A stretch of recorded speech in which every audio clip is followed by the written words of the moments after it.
Okay, magandang umaga, folks. Magandang umaga sa bawat isa. At every Sunday morning, pinag-uusapan po natin ang Book of Haggai.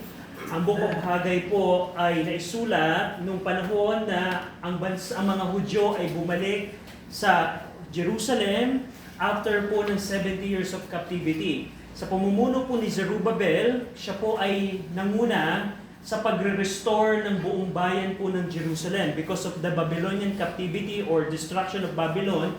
Totally po na nawasak po ang buong Jerusalem. The houses, the temple are burned down sa lupa. At nung bumalik po sila, ang mga Hudyo, naging abala sila sa maraming bagay. At of course, ano ang una nilang probably bubuin? Kung ikaw ay may pamilya, kailangan mo ng tahanan. At yun yung po ang naging blunder ng mga Hudyo.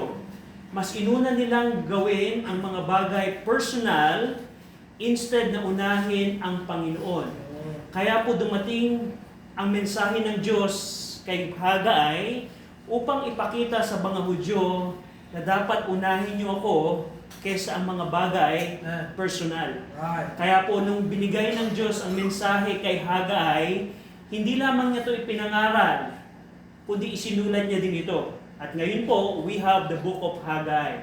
Now, ang Book of Haggai po, ang pinakatema po ng Book of Haggai, pinapakita po sa atin ng Book of Haggai na kailangan nating unahin, we need to put the Lord first in our life. Kung ikaw ay mananampalataya, kung ikaw ay Kristiyano, kailangan mo ang Book of Haggai kasi ito ang nagtuturo na dapat nating unahin ang Panginoon kaysa sa anumang bagay. At tayo po sa ating pong pag-aaral ng Book of Haggai, we are now in chapter 1. And a quick review po ng chapter 1, we know na ang chapter 1 ng Book of Haggai, meron po itong chiastic structure or chiasmus. Yung chiasmus po, ito po ay literary device na ginagamit po especially sa Hebrew poetry upang magbigay ng puntos sa isang katotohanan. And in chapter 1, we have first the Lord's refutation o pagtatama, refutation.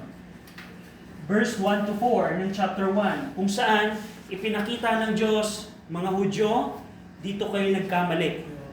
Now, ang kapartner po niyan sa chiasmus structure, ito po yung kapartner po niyan, yung huling bahagi ng chapter 1, which is in verse 12 to 15, yung response po ng mga tao.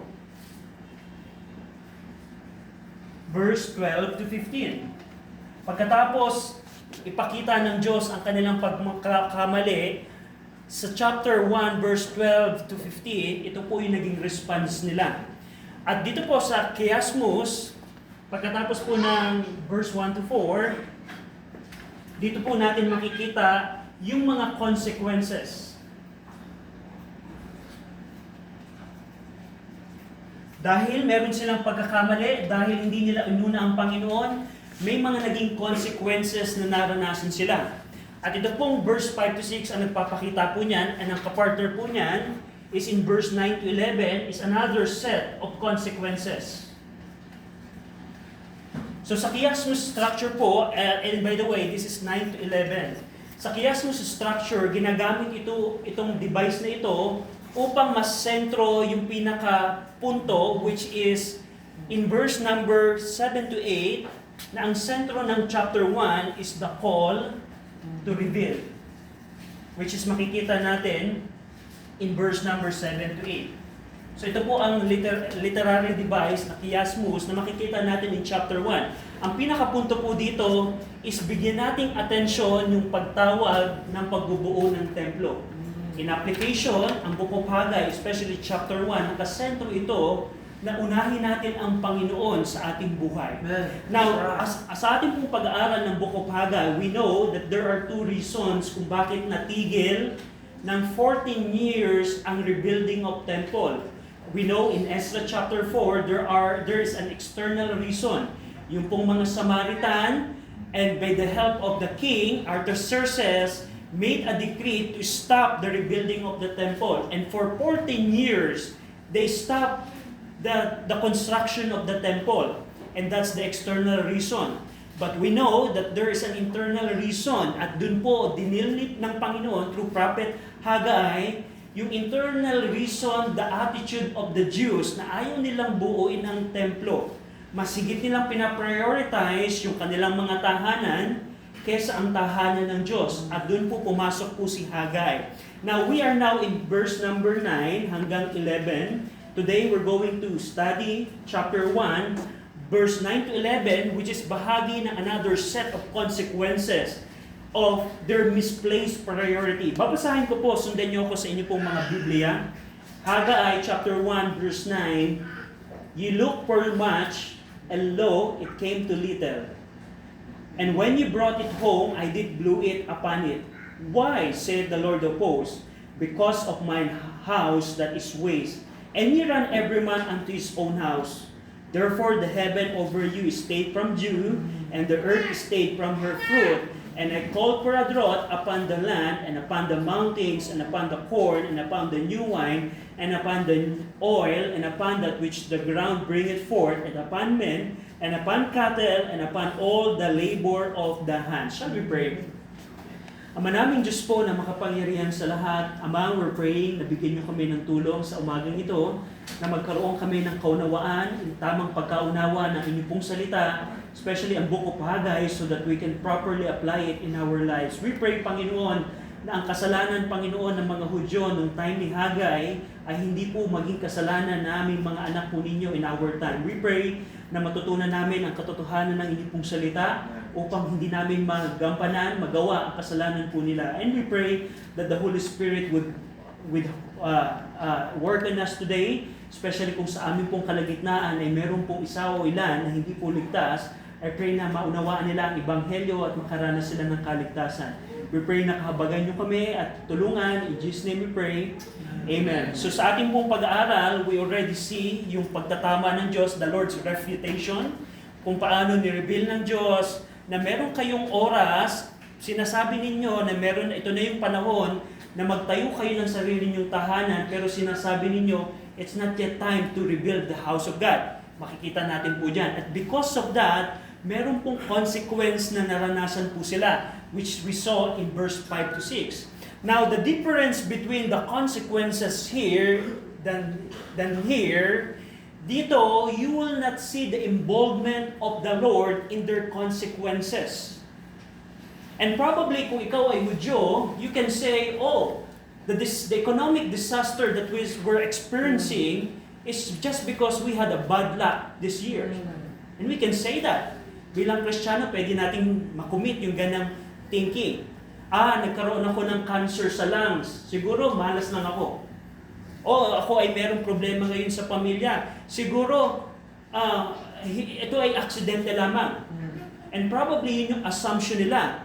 That's why si Haggai, sa another set of consequences, he reveals the Lord is involved in their disaster that they're experiencing.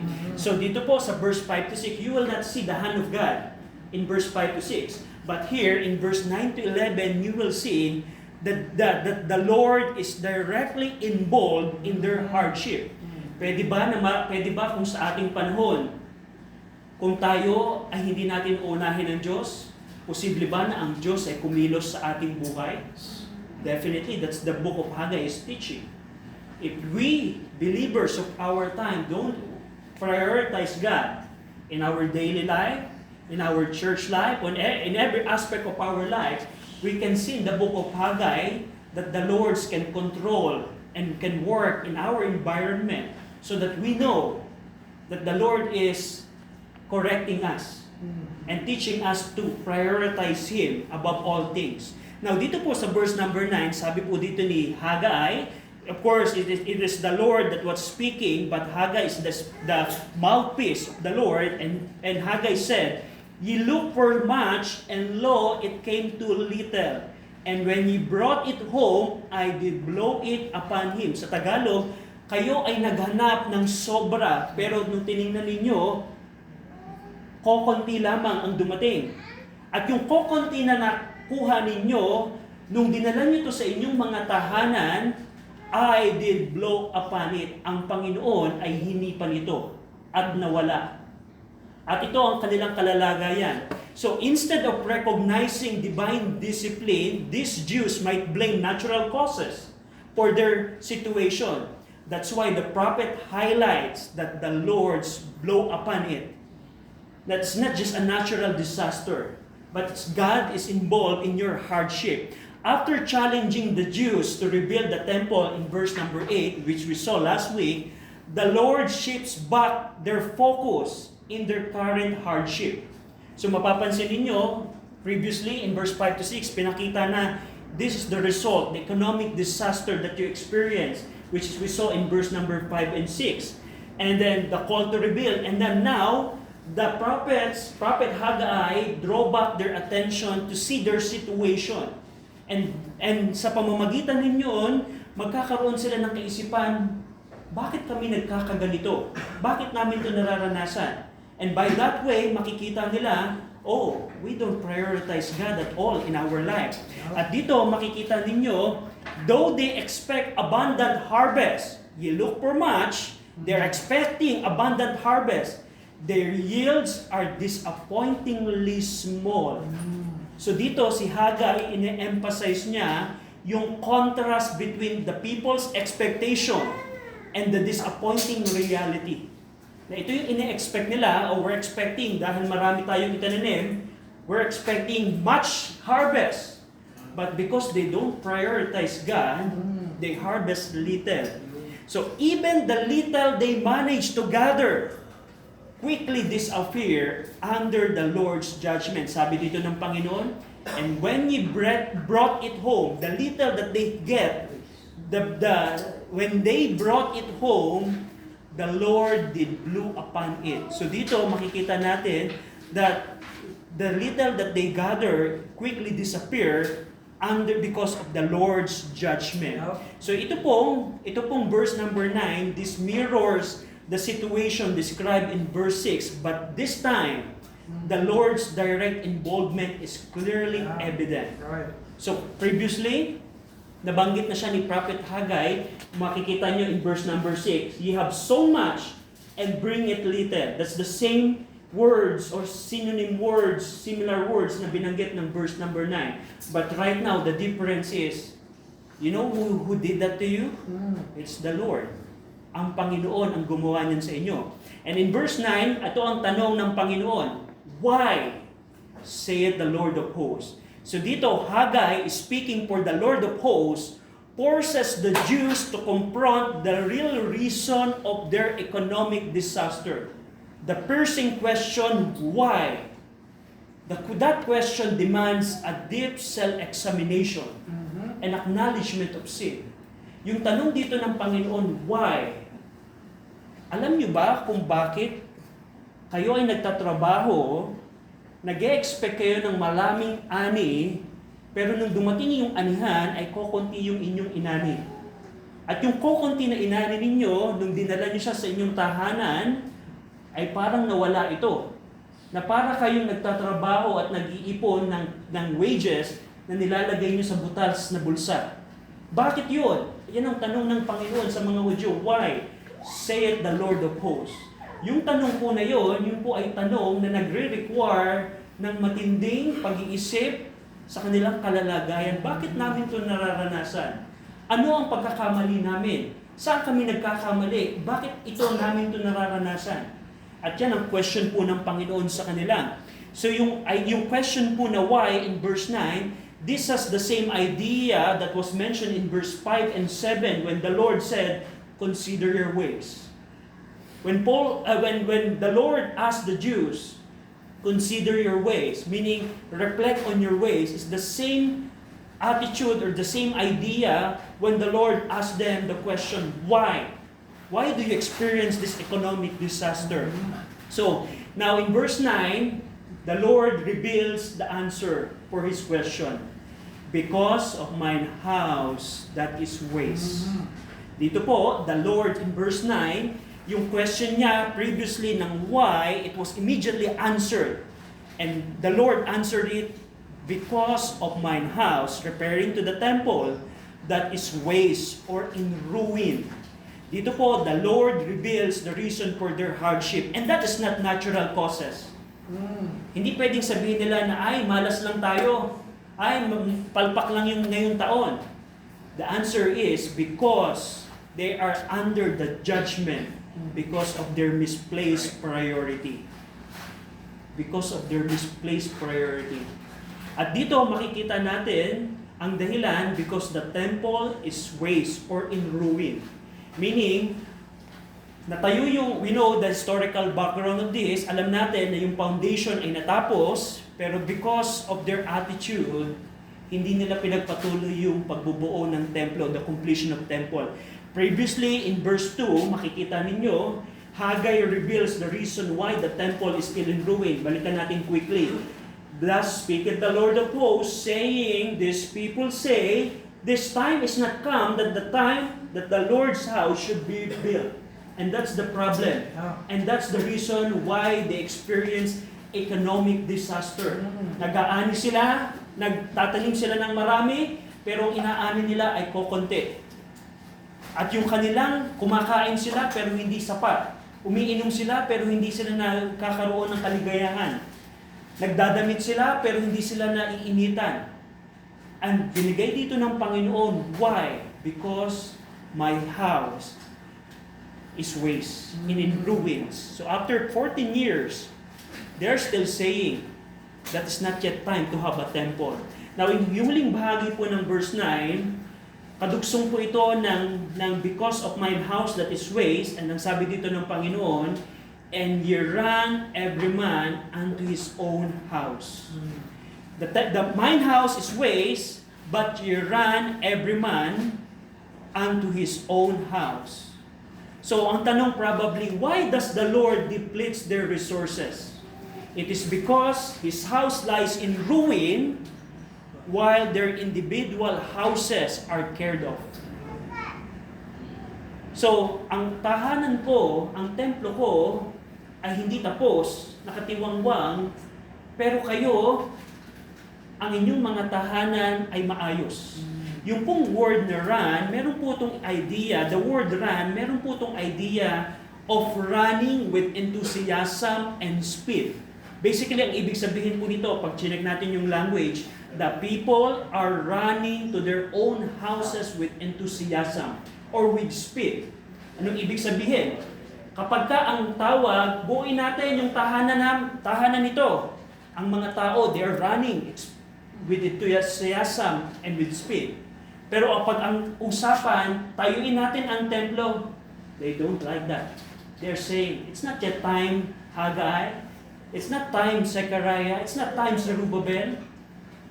It's not yet time. So nireveal dito ng Panginoon, they eagerly pursue personal gain, but showed no urgency. They don't show urgency for the Lord's word. At ito pong kasalanan nila, this was previously mentioned in verse 4. Tingnan niyo po. May request na basahin natin yung verse 4, Haggai 1:4. Ready? Read. This is a time for you, O ye, to dwell in your sealed houses, and this house lie waste. So, pansinin niyo po, inulit po ni Haggai yung pagre-rebuke sa kanila na ang tahanan ko ay nakatiwangwang at hindi tapos, pero kayo, pag ang usapan ay tahanan ninyo, nag-aatumibili kayo, mabilis kayo, meron kayong pagsisigasig na gawin ang tahanan ninyo. Pero pag ang usapan ay ang pagbubuo ng tahanan ko, the Lord speaking here, wala kayong interest. Wala kayong interest. And that's why you experience that economic disaster. I am involved in that action, in that disaster. Now, bilang mga mananampalataya, believers can commit the same sin in our time. That's right. Sometimes, tayo pong mga Kristiyano, believers, are chasing after the worldly things and other useless things, while the spiritual things, we just neglect those. Kapag ito pong kasalanan ng mga Hudyo, ito po ay pwede nating makomit in our time. Na kapag usapan ay mga bagay ng mundo, we are excited. Pagpupunta ng mall, we are excited. Kapag manunood ng gantong movie, we are excited. kapag papanoodin yung artista na ito, we're excited. But when we speak of the spiritual things, tara mag-church. Oh no, it's not yet time. Yeah. Mag-Bible study naman tayo. It's not yet time. Mag-pray naman tayo. It's not yet time. You see? Even tayo pong mga Kristiyano, we commit the same thing. Yes, sir. And now, if we experience economic disaster, we will just say na, it's just an accident. No, we can see in the book of Haggai that the Lord can work to His people. Yes, He does. If we don't prioritize Him. And believers may appear physically and outwardly okay, but how about their spiritual lives? Kung tayo ay katulad ng mga Hudyo na ito, na pina-priority natin yung mga personal na tahanan, yun ang kasalanan nila, in an application, kung tayo ay pa-priority natin yung ating physical at outward condition, physical and outward condition, but our spiritual condition is waste, God is not pleased with us. So dito, ang kasalanan nila, they are okay physically and outwardly because their houses are built and restored. But their spiritual relationship through the temple is not okay. It's the same thing, same thing sa isang Kristiyano na malusog siya sa katawan, happy siya yung mukha niya, pero pag chinek mo yung kanyang spiritual na condition, is waste. Believers today can commit this kind of sin. And even churches today can commit this kind of sin. Churches today often focus on activities and program to increase the numbers and to increase the asset ng church. Pero pagka tiningnan mo yung biblical depth of the members is neglected. Ang point ko dito is pag inuna natin yung mga personal gain natin instead na yung mga bagay ng Panginoon, God is not pleased. That's right. And most churches is guilty about this. Na mas pinaprioritize nila yung program and activity so that we can increase our numbers. Because if a church focus on activities and program, it will result to increase of numbers. That's proven. That's why many churches do that. But and in consequence of neglecting the most important things na dapat ginagawa ng church. So that's the same thing na guilty at issue na ginawa ng mga Hudyo ng panahon ni Haggai at ginagawa ng mga Kristiyano at ng mga churches today. Ang principle po dito is put the Lord's first in our life. Now, ano po ang kasunod? In verse number 10, therefore, so Haggai is concluding, the Lord is concluding, because of your misplaced priority, because you didn't put me in first in your life, therefore, the heaven over you is stayed from dew, and the earth is stayed from her fruit. So dito, Haggai is connecting the people's sin and the judgment of God through their natural calamity. So yun po yung pinaka-implication ng word therefore. So here, kinoconnect ni Haggai, therefore, kayo ay nagkakasala, therefore, nararanasan nyo ang kalamidad na ito. Ito pong connection na ito po ang nag-i-explain ng kanilang kahirapan which is described in verse 6 and 9. Yung pong misplaced priority nila, yun po ang dahilan at doon nakakonek yung kanilang economic disaster that was previously described in verse 6 and 9. Ano po ang detalye ng kanilang kahirapan? The sky has withheld its dew. Ano po ang implication nito kung ang ulap ay hindi na magbigay ng hamog? Yung pong dew na tinutukoy po dito, which was usually abundant sa area ng Jerusalem, it's patungkol po sa ulan. Ang mga Hudyo po at this time, ang primary, ang kanilang primary way of resources or income nila ay agricultural. That's right. Anong mangyayari sa kanilang trabaho na pagtatanim kung ang kalangitan ay hindi magbigay ng ulan? At dito, binigay ni Haggai yung further details of their economic disaster. The Lord's withheld the dew from the sky. Na ginawa ng Diyos, huwag paulanin.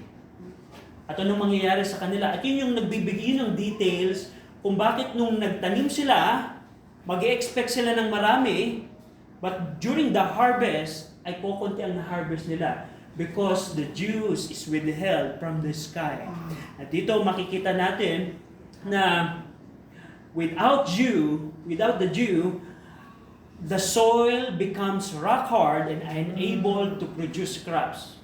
At amazingly, ito pong kalalagayan nila, this is a fulfillment of Leviticus 26 and Deuteronomy 28. Tingnan niyo po yung Leviticus 26. So, Haggai is assuming na itong mga Hudyong ito alam ang law of Moses. Because in the book of Leviticus, it was previously mentioned by Moses. In Leviticus 26 verse 19, now tingnan niyo po, Leviticus 26:19. Now ito po, ang context po ng verse na ito ay mababalikan niyo yung verse 18. Ang sabi dito ni Moses, and if ye will not yet for all this if ye will not yet pour all this hearken unto me, then I will punish you 7 times more for your sin. And I will break the pride of your power, and I will make your heaven as iron and your earth as brass. So the Lord is warning them na kung sila ay hindi makikinig sa Panginoon, ay yung kalangitan nila ay parang gagawing bakal, katulad ng bakal, at yung kanilang mga lupa ay magiging katulad ng tanso or brass. Another thing in Deuteronomy 28, bago sila pumasok sa Promised Land, binigyan na sila ng warning ng Panginoon that God can control heaven in giving the rain for their lands. In Deuteronomy 28 verse 23 to 24, Deuteronomy 28, 23 to 24, so ito pong chapter 28, yung unang bahagi po nito, kung sila ay susunod sa Panginoon, merong blessing.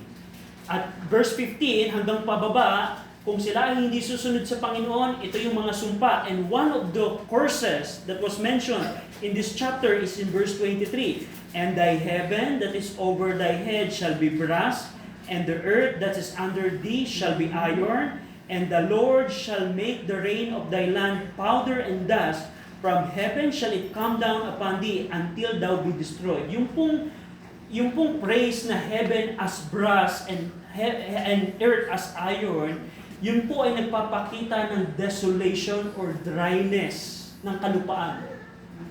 Na kung sila ay hindi makikinig sa Panginoon, kayang gawin ng Diyos na patuyuin ang kanilang kalupaan at pigilan ang pag-ulan sa kalangitan. At kung ikaw ay Hudyo na nagtatanim, naka-rely sa agricultural land mo, at yung land mo ay tuyo, wala kang ibang pagkakabuhayan. So, yun po ang makita natin dito. So dito, makita natin that the heaven, verse number 10, going back in Haggai chapter 1, therefore the heaven over you is stayed from dew, and the earth is stayed from the fruit. Now, verse number 11, and I called, the Lord speaking here, and I called or commanded for a drought upon the land, and upon the mountains, upon the corn, and upon the new wine, and upon the oil, and upon that which the ground bringeth forth, and upon men, and upon cattle, and upon all the labor of the hand. So dito, once again, the Lord's direct involvement in their economic crisis is evident. The Lord said, and I called. I'm the one who called for the drought. Yung pong drought dito na tinutukoy, it means dryness. Dahil hindi nagbigay ng ulan ang kalangitan, in verse number 10, because hindi nagbigay ang kalangitan ng ulan, tumawag ako ng katuyuan. Ito pong word na dryness or drought, it is closely related to the word used to describe the desolate temple in chapter 1, verse 4 and 9. So what the Lord is speaking here sa mga Hudyo, if you choose to leave the temple in ruins, you deserve your land to be in ruin as well. kung gusto ninyo, mga Hudyo, kung hinahayaan ninyo na maging wasak at nakatenga ang aking tahanan, ganun din ang gagawin ko sa inyong lupa. Yung word na drought is just the same word that was used by Haggai as described as waste or in ruin. So pinaka-message dito ng Panginoon, mga Hudyo, tina-challenge nyo ako. Yung tahanan ko ay hinahayaan nyo na tayo at nakatiwengwang. You see, I can do it also in your land. So you see yung involvement ng Panginoon dahil sa kanilang kasalanan na hindi pag-una ng Panginoon. At dito, the Lord commanded a drought or dryness or desolation upon 9 economic areas nila. Yung una, upon the land. Yung land dito na tinutukoy is the entire land, including soil and crops, and the animal who pasture in the land, and men who live from its product. So yung upon the land, ang pinaka-implication noon, yung inyong pananim, yung inyong mga cattle na nagpa-pasture sa land, merong katuyuan akong sumpa na ibinigay doon. Ano pa? Upon the mountains. Alam natin po, if you're aware sa geography ng Judah, ang Judah po ay meron pong numerous hills that are utilized for cultivation. Yung pong mga hills, yung pong mga mountains ng Judah, ginagamit po nila itong pagtatanim. At sabi ng Panginoon, I call drought or desolation upon your mountains. That's number 2. Number 3, upon the corn. Yung pong corn dito, it's not literal na corn, na mais, but it refers to the grain. Specifically, barley or wheat. Barley or wheat. And the Lord said, I call drought upon your grains. Number 4, upon the new wine, preparing sa fresh grape juice. Sa kanilang mga juice, fresh grape juice. And panglima, upon the oil. Olive oil is used for food, ointment, and medicine. So, and number 6, upon that which the ground bringeth forth. So po yung corn or which grain, wine, and oil, sinamarize po ng Panginoon yun sa ika-6 na recipient ng sumpa ng Panginoon. Yung pong upon that which the ground bringeth forth. Dahil po yung grain, wine, and oil are the basic crops of Canaan. So kung Canaan, saan sila popular at ano yung kanilang popular agricultural product? We can see it here. Grain, wine, and oil. And in all agricultural products, the Lord commanded the drought upon them. And number 7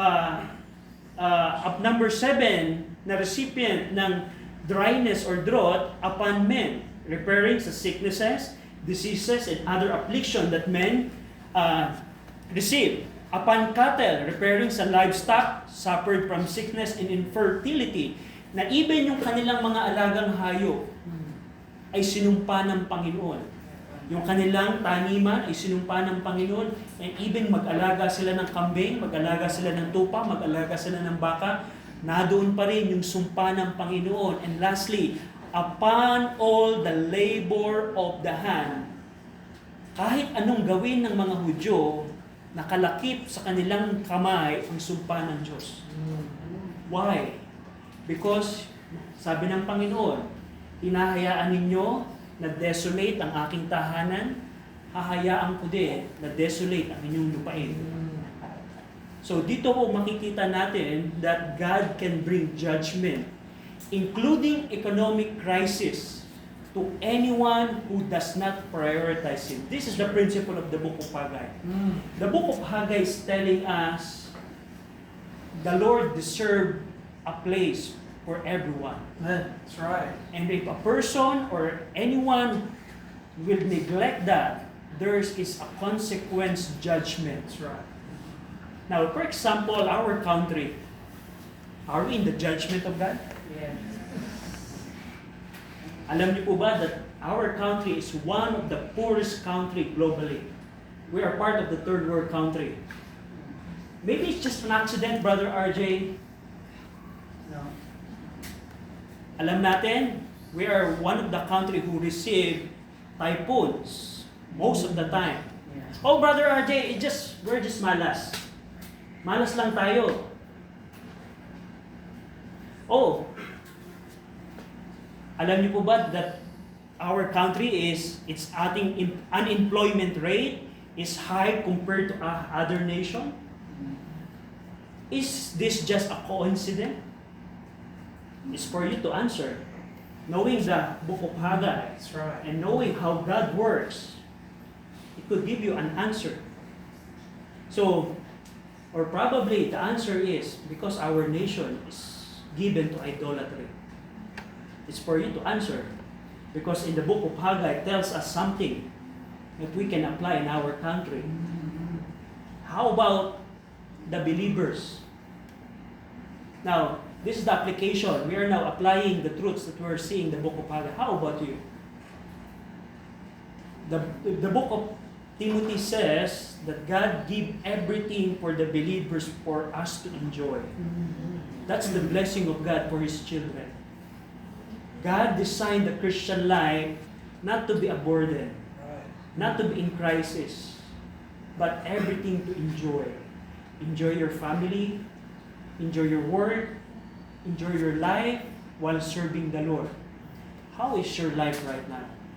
Are you experiencing some disaster that you probably assume maybe just a coincidence? Maybe you can do what the Lord said. Consider your ways. Set your heart upon your ways. Why do you experience that? Probably it would help you to answer that question if you answer this question. Where is God in your life? Is God number one in your life? Kasi, based on our study, if God is not number one in your life, there's a possibility that God can work in your life, especially in your economic life, in your economy. So it's for you to answer. So dito makikita natin that if you choose, believers, this is the warning. If you choose not to prioritize God, the book of Haggai is telling us there's a consequences. If you don't prioritize God in your daily life, there's a consequence. If you don't prioritize the Lord upon the first day of the week, there's a consequences. And we see that in the book of Haggai.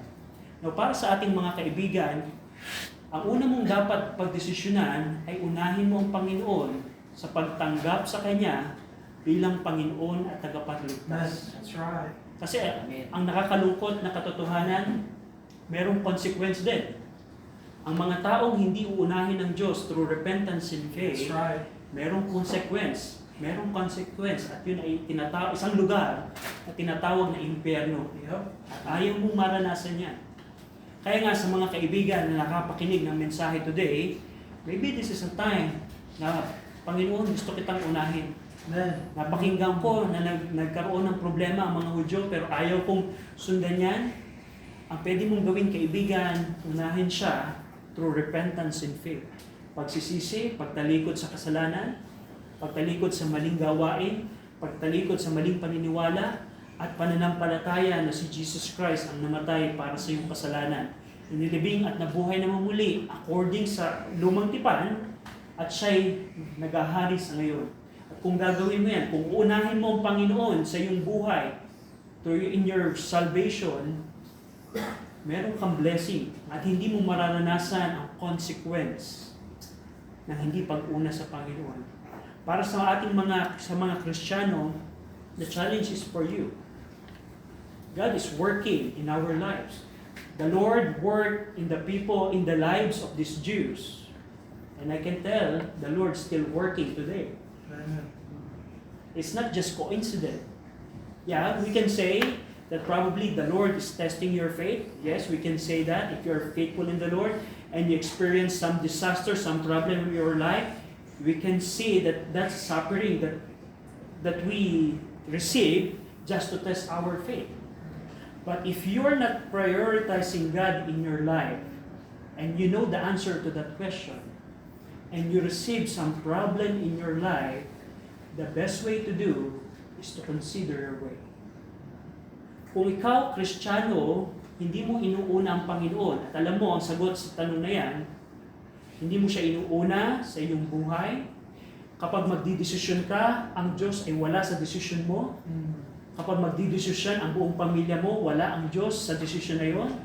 Kung meron kang bagay na gagawin, wala ang Diyos sa bagay na yon.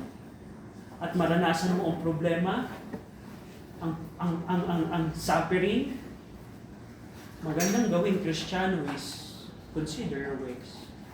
Ang magandang balita po sa Book of Haggai, yung verse 12 hanggang 15, the Jews respond correctly. At merong forgiveness ang Panginoon, at merong grace and mercy ang Panginoon.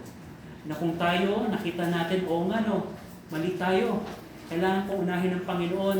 You can see, which we're going to study next week, the grace ng Panginoon sa kanila.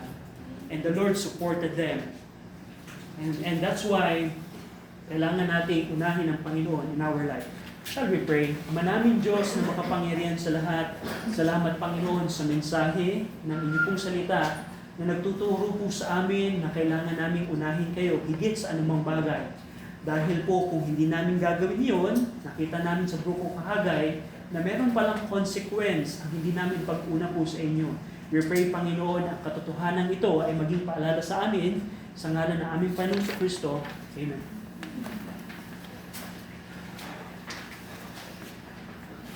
Ipo natin ang ating ulo, pikit natin ang